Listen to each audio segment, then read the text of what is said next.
guys, what's up? This is Stefan. Welcome to another episode of Scent Venture. And today we're gonna talk about a really classic scent by the house of Creed. This one is called Himalaya. There we have the packaging. Let's open this one up. Beautiful. Wait. I'm gonna show you. I hope you can see this one. Yeah. I don't know. Pretty shitty camera. I don't have a second display. So yeah, let's give this one a spray.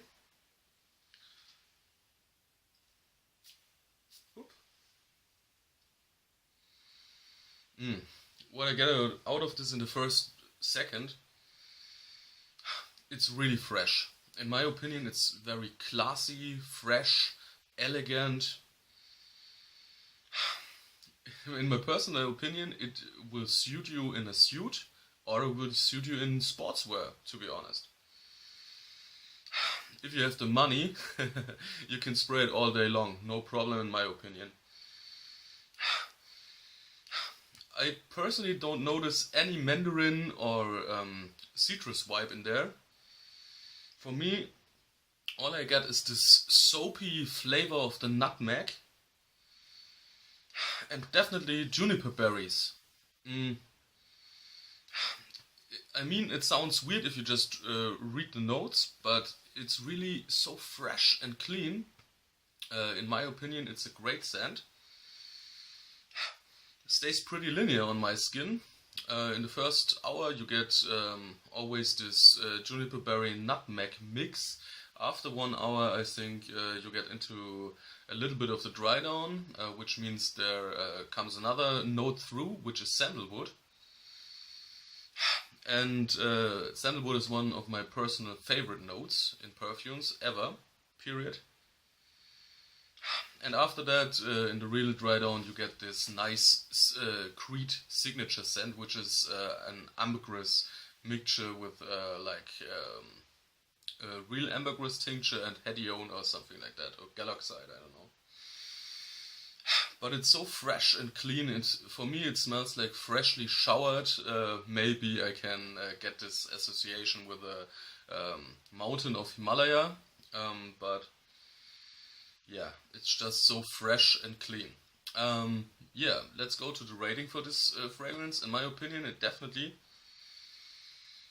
is very unique, has a great scent overall. You can wear it down and upsuit it. So in my opinion, I think the scent is definitely a 8.5. 8.5 to 9, I think. Longevity is not that good, in my opinion, maybe 6 to 7 hours, which I personally don't think that most of the Creed perfumes last that long, especially on me. Maybe it's my skin chemistry, I don't know. So longevity I would give a solid 7. Yeah, the sillage is pretty nice in the first hour. After that, for me personally, it fades into a skin scent. Yeah. Oh, it's so fresh and clean. Did I mention that? And to be honest, I just found a nice clone, thanks to Redolessence and some other guy, I forgot his name, but I really checked it out, and in my opinion, it's not even worth buying the Creed one, to be honest. If you don't care too much about the ambergris dry down, because in the clone it's not that present, in my opinion. But to be honest, it's not a clone. I'm talking about Perfume XS, which I don't have a sample here yet, but I'm gonna buy it in the future and review it in its own video.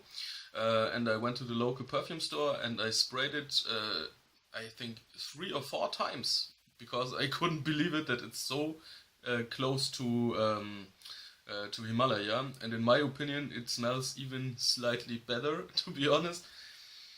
And the projection is a little bit better.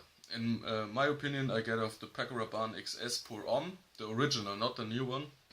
I get like, yeah, projection 1.5 to 2 hours, and it stays on my skin for 7 to 8 hours as well as Himalaya. The scent is really close. In my opinion, the XS smells a little bit more spicy in the beginning, but it's not that prominent and not so noticeable by people that are passing you by.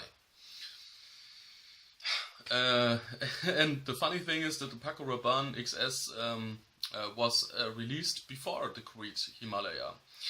In the next video I'm gonna talk about Mont Blanc Individuel, which is also not a clone because it was the first one to be released. So Creed, I don't know what you're doing there, but you have a great taste in copying, to be honest. Yeah, I think that's it for this review. I hope you like that I'm gonna scale or rate now fragrances from 1 to 10. Yeah, that's it. I hope you like it. And personally, like I said, for Creed fragrances, I would ever try to get a splash flacon and split it and get decants. Because way overpriced, to be honest. But yeah, this is a really great fragrance. If you can spend the money, do it. If you don't have the money, go for the Paco Rabanne XS Pour Homme.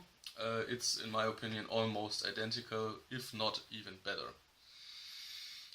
Hope you like this episode of Scent Venture. Leave comments if you like this video, share and subscribe. Leave this video a thumbs up. See you till the next time. Yours truly, Stefan. Bye bye.